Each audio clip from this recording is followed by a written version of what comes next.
everyone, welcome back to Stars and Secrets. Now, if you've been following the world of celebrity boxing, you've probably heard of a so-called epic showdown between Jake Paul and Mike Tyson. But here's the thing. What we witnessed in that ring wasn't a fight.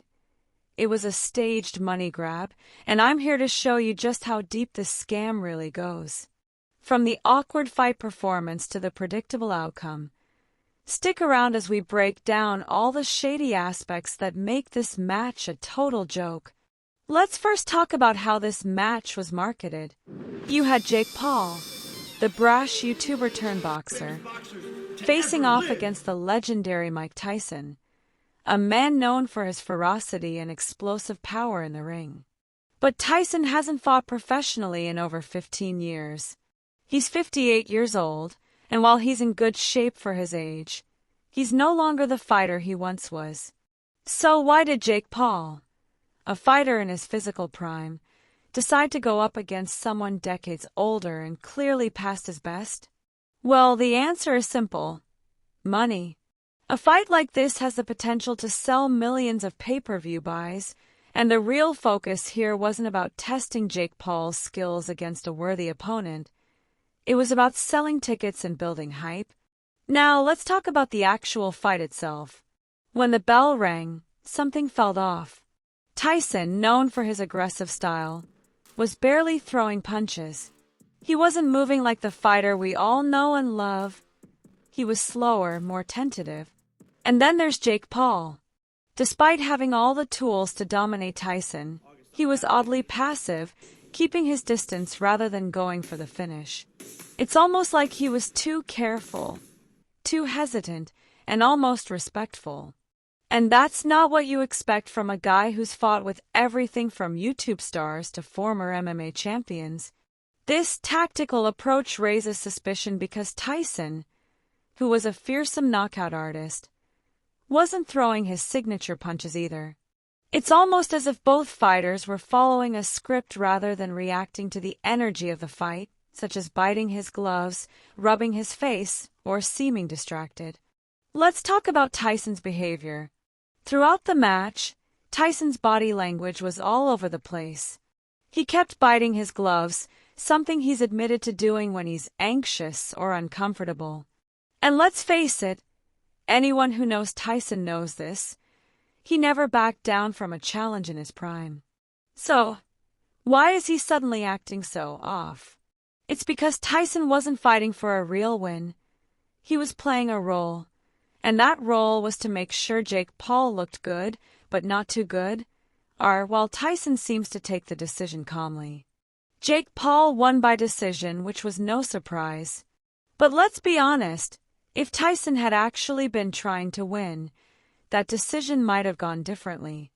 The truth is, Tyson wasn't trying to finish the fight, and Jake Paul wasn't going for the knockout either. So, what does that leave us with? A fight that had a predetermined outcome, engineered to give Jake Paul the win while still protecting Tyson from embarrassment. And that's exactly what the promoters wanted. The fight had to look competitive enough to keep fans engaged, but not too competitive where Tyson would risk injury or damage his reputation. The decision win? Safe, predictable, and exactly what the promoters needed to set up more matches for Jake Paul in the future. Now, let's talk about the elephant in the room, money. We all know boxing is a business, and it's not always about the best fighters facing off. It's about making money. Jake Paul's fight was filled with sponsorships, product placements, and a pay-per-view price tag that was absurd. But that's the thing about these so-called celebrity matches. It's less about athletic competition and more about branding, selling merchandise, and raking in profits. You've got the Jake Paul cologne brand getting promo in the ring, Tyson's Wheat Company being mentioned, and even Netflix getting in on the action. And here's the kicker. This fight wasn't just for the fans. It was a business transaction. Jake Paul and Mike Tyson were both in on it. They're both using this fight as a marketing tool, not as a serious sporting event. And then there's the post-fight drama. Jake Paul leaves Tyson hanging after the fight, while his brother Logan Paul, ever the showman, knocks Tyson's hat off to get a viral moment. All this drama after the fight is just more manufactured content designed to keep people talking and keep those views rolling in. This wasn't real beef between fighters. It was all staged to keep the buzz going and maximize the money-making potential long after the fight ended. So, what does this all mean for the future of boxing?